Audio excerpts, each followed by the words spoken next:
2016 HSA maths എക്സാമിന് വന്നൊരു question ആണ്. F from R to R എന്നത് നിർവചിച്ചിട്ടുള്ളത് F of X is equal to 3-4x എന്നാണ്. എങ്കിൽ എഫ് എന്നത് എന്താണ്? നമുക്കുള്ള options F is bijective, F is onto, F is 1-1 എന്നൊക്കെയായിരുന്നു. അപ്പോൾ നമ്മളിവിടെ ഫംഗ്ഷന് 1-1 ആണോ ഓൺ ടു ആണോ എന്നൊക്കെ ചെക്ക് ചെയ്യണം. അപ്പോൾ നമ്മൾ പഠിച്ചിട്ടുള്ളത് വെച്ചിട്ട് 1-1 ആണെങ്കിൽ ആ ഫംഗ്ഷൻ നമുക്ക് എന്ത് പ്രൂവ് ചെയ്യാൻ പറ്റും? F of x1 is equal to F of x2 എന്നുള്ളത് x1 is equal to x2 എന്നുള്ളത് പ്രൂവ് ചെയ്തെടുക്കാൻ കഴിയും. അപ്പോൾ നമ്മളിവിടെ ചെയ്തിരിക്കുന്നത് F of x1 is equal to F of x2 എന്ന് നമ്മൾ അസ്യൂം ചെയ്തിട്ട് നമ്മൾ ആ ഇക്വേഷൻ സബ്സ്റ്റിറ്റ്യൂട്ട് ചെയ്ത് കഴിയുമ്പോൾ x1 is equal to x2 എന്ന് കിട്ടി. സോ എഫ് ഇസ് 1-1 ആണെന്ന് നമ്മൾ ഈസി ആയിട്ട് പ്രൂവ് ചെയ്തു. അതുപോലെ തന്നെ ഓൺ ടു കണ്ടീഷൻ പ്രൂവ് ചെയ്യാൻ വേണ്ടി F of X is equal to Y എന്നെടുത്തു.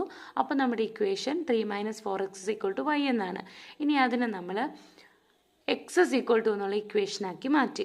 അപ്പോൾ എക്സ് ഇസ് ഈക്വൽ ടു എന്ന് പറയുന്നത് 3-y ഡിവൈഡഡ് ബൈ 4 എന്നാണ് കിട്ടിയിരിക്കുന്നത്. ഇപ്പോൾ നമുക്ക് എക്സിൻ്റെ ആ ഒരു ഫംഗ്ഷൻ എക്സിന് വൈക്ക് കിട്ടിയിരിക്കുന്ന ആ ഒരു ഫംഗ്ഷൻ കോഡൊമൈൻ ആറിലുള്ള എലമെൻ്റ് ആണോ എന്ന് ചെക്ക് ചെയ്യുക. അങ്ങനെ ചെക്ക് ചെയ്തപ്പോൾ നമുക്ക് കിട്ടുന്നത് 3-y divide by 4 always belongs to R എന്നാണ് കിട്ടുന്നത്. സോ എഫ് എന്ന് പറയുന്നത് ഒരു 1-1 ആണ്, ഓൺ ടു ഫംഗ്ഷനുമാണ്. സോ എഫ് ഇസ് ബൈജക്റ്റീവ് എന്ന് നമുക്ക് കിട്ടും. ഇതിൽ ഓൺ ടു കണ്ടീഷൻ എടുക്കുമ്പോൾ മാത്രം നമുക്കുള്ള ഇക്വേഷനെ എക്സിലേക്ക് കൺവേർട്ട് ചെയ്യുക. എക്സ് ഇസ് ഈക്വൽ ടു എന്നാക്കുക, അത് കോഡൊമൈനിലുണ്ടോ എന്ന് ചെക്ക് ചെയ്യുക. അതായത് എക്സ് ഇസ് ഈക്വൽ ടു കിട്ടിയിരിക്കുന്ന ആ ഒരു ഫംഗ്ഷൻ 3-y ബൈ 4 ആണ് നമുക്ക് കിട്ടിയത്. അത് ബിലോങ്സ് ടു റിയൽ നമ്പർ ആണോ എന്ന് ചെക്ക് ചെയ്യുക. ആണെങ്കിൽ അത് ഓൺ ടു ആയിരിക്കും.